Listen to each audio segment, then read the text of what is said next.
Grace didn't immediately realize she had married a mama's boy. That realization came much later, during a very loud and unexpected confrontation with her mother-in-law. At first, Daniel seemed like a perfectly decent man.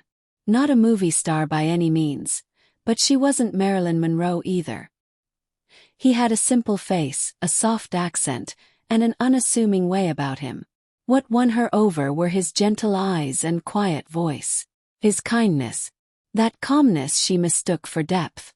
Grace wasn't one to rush into relationships. She had taken her time with Daniel. She was a woman who loved herself, deeply and deliberately. That wasn't arrogance. It was survival. Back in university, she had learned a hard truth. If you don't love yourself, no one else will. Same went for respect, and praise, and basic human decency. She'd been the quiet one in college, the girl who kept her head down and always submitted her assignments on time. That is, until one smug classmate decided to steal her research paper and hand it in as her own, right in front of her. That was the day quiet little Grace snapped. "Is everything all right, Grace?" the professor asked when she raised her hand. She stood. "Actually, no. That paper you're holding, the one with her name on it. I wrote it." The other girl scoffed. "She's lying. I worked on that for days." Grace crossed her arms. "Then ask her about the topic. Quiz her." The professor did. The girl floundered. Grace. She not only answered every question, she added extra facts. Left the room with a warning for fighting, after bloodying the thief's nose in the hallway, but also with her dignity intact. That was the day everything changed. The quiet girl had learned her voice. She spent the next few years sharpening it. After college, Grace built a life. She had her own place, a stable job, and a wardrobe that made her feel powerful. She wasn't conventionally beautiful, but she carried herself like she was. Long legs looked great in a pencil skirt. Her elegant neck glowed under a high updo, and her sharp, focused conversations left a trail of intimidated silence behind her. Men noticed. Women at work. Not so fond. But Daniel. He hovered near her desk like a moth to flame. Broad, slightly awkward, a master at his job, but barely able to string two words together outside of it. Grace assumed it was shyness. She thought it endearing, even charming. She often initiated their conversations, helped him feel at ease. Slowly, something real began to form. But it wasn't until after the wedding that she discovered the truth. Daniel wasn't quiet. He was conditioned. Conditioned by a mother who had wrapped him in guilt, fear, and dependency so tightly. He couldn't move without her permission. Grace had been looking forward to her first birthday as a married woman. She and Daniel had planned a simple but cozy celebration. A nice dinner. Few close friends. She even let him handle part of the guest list. And naturally, his mother Patricia was included. What she didn't expect was for Patricia to show up 2 hours early. At first, Grace wasn't even mad. Maybe she's here to help with the food, she thought optimistically. She should have known better. "Grace," Patricia announced as she walked in, dramatically scanning the apartment. "This place is a mess. Aren't you ashamed? You're the lady of the house." Grace blinked. The apartment was spotless. But Patricia didn't stop. She began ordering her around like a maid, nitpicking non-existent dust, pointing out invisible smudges, criticizing everything from the tablecloth to the floral arrangements. And then came the bombshell. "You need to cancel your plans," Patricia declared. "Birthdays are family affairs. I've already invited the rest of our relatives. Your friends." Completely unnecessary. Grace stared at her. Was this woman serious? Patricia had waltzed into her home, insulted her, and now expected her to cancel the party she had planned. She didn't even raise her voice. She simply walked to the door, opened it wide and said, "You can leave now." Patricia gasped. "What did you say to me?" Grace's voice stayed cool. "Out. Before I lose the little restraint I still have." Patricia stormed out, but not before Daniel found his spine, and immediately used it to back up his mother. "You can't talk to my mom like that," he shouted. "Let her back in. Or I'm leaving with her." Grace didn't flinch. "Go ahead." He hesitated. She shoved him toward the door, barefoot in his ratty t-shirt and sweatpants. "Out. You and your queen." She celebrated her birthday without either of them. And had a damn good time. Daniel showed up later that night with flowers, a box of chocolates, and a half-mumbled apology.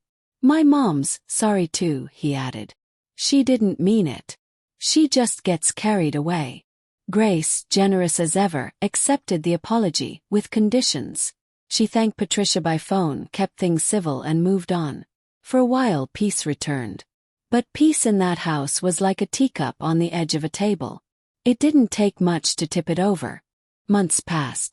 For a while everything seemed tolerable. Daniel behaved himself. Patricia kept her distance. Grace, ever the peacemaker, convinced herself it might stay that way. But then the little things began. Daniel started snapping at her over harmless remarks.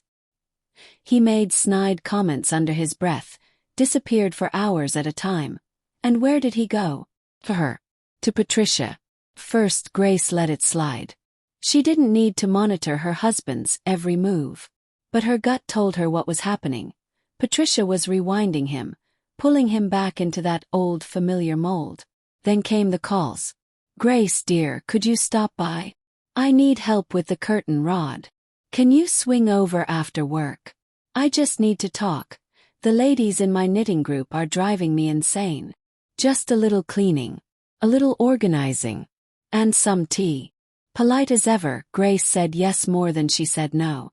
She sat through the small talk, the fake kindness, the sugar-coated jabs, and the passive-aggressive digs Patricia slipped in between spoonfuls of lemon pie. Sometimes Daniel would be there too, lounging on the couch like a guest in his mother's home, sipping tea while Grace dusted her windowsills. Still Grace stayed quiet. Let him figure it out.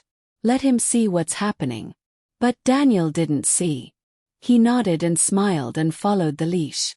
Until one evening, Patricia called with unusual urgency. "I need both of you to stop by today," she said. "It's important. I wouldn't ask if it wasn't." Daniel was nearby, so they went together. Patricia met them at the door, frowning at the time, at their empty hands, at everything. "You took forever. You didn't even bring anything," she scolded, stepping aside. "Anyway, Grace, you're doing a deep clean today. My daughter's coming tomorrow with her new husband, and this place needs to shine. Daniel, here's the shopping list. Groceries. Go." Grace blinked. "Excuse me." Patricia clapped her hands. "No time to argue. Grub, clean, mop. Cook something nice. And no slacking, like on your birthday." Grace turned to her husband, expecting, hoping he'd say something. Instead, Daniel nodded solemnly. "She's right, babe. Come on, it's family. Let's help out. I haven't seen my sister in forever." Grace's blood boiled. But she didn't explode. Not yet. Grace's eye twitched once. Then again. A quiet rage began rising inside her. Hot, steady, unstoppable. But still she didn't scream. She didn't curse. Instead, she turned to Daniel and smiled. "Oh, absolutely, honey. I understand how important this is." Then to Patricia. "But I'll need supplies. You know, proper cleaning agents. Something strong. Do you have bleach? Degreaser? Floor polish?" Patricia waved a hand. "I don't really use chemicals. I've got baking soda. Maybe some mustard powder." Grace's tone stayed sweet. "Not enough, I'm afraid. This place needs power scrubbing. And fast. That kind of stuff's expensive." Patricia raised a brow.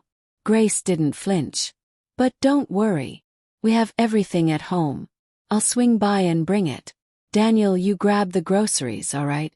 I'll be right back." They nodded, satisfied. She smiled all the way down the hall. When she reached home, Grace moved fast. There were no cleaning supplies. What she packed instead? Daniel's entire wardrobe. Shoes, chargers, that ragged football hoodie he loved. Everything. into 2 suitcases. By the time she returned, the bags were neatly zipped and standing in Patricia's entryway. "Oh my," Patricia blinked. "That much for a cleaning job." Grace's smile turned razor-sharp. "Well, it's not my mess I'm cleaning." She set the bags down with care. "And this stuff might get strong. You really should leave while I work. Wouldn't want you breathing it in." Patricia blinked. "But take a walk.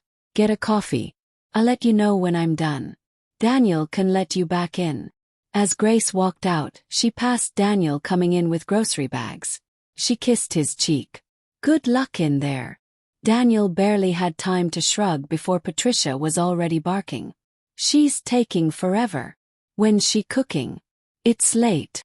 "She's doing her best," he muttered. "Maybe she's already cooking."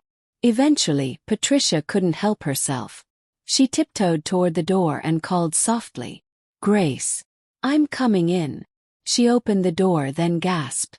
The apartment looked like a crime scene. Flour on the floor, clothes scattered, shoe prints on the rug, smudges on the mirror, 2 wide-open suitcases in the center, with Daniel's name on every tag. Patricia reeled backward into her son. "She's insane. She trashed my apartment. I'm calling the cops." Police came, looked around. "Everything's intact. Nothing stolen. Just a mess. Can't prove she did it, ma'am." "Maybe you did to frame her." Patricia sputtered. Daniel tried to call his wife. No answer. Grace had taken his keys, locked herself in their apartment, and gone to sleep with earplugs in. The next morning, fresh and rested, she went to the courthouse and filed for divorce. Grace didn't look back. She moved into her own apartment, a quiet little place she'd been renting out all this time. Her 1-bedroom sanctuary.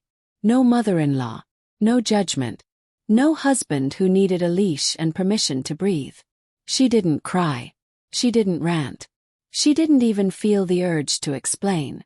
When Daniel finally managed to meet her face-to-face a few days later, he looked smaller somehow. Not physically, emotionally.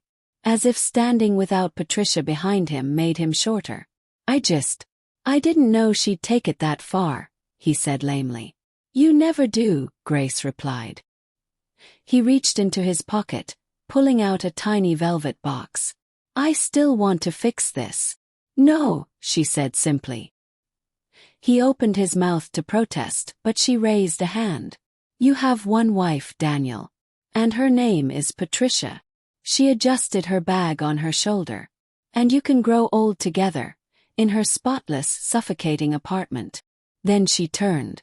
He didn't follow. Because for the first time, maybe ever, Grace didn't give him the option.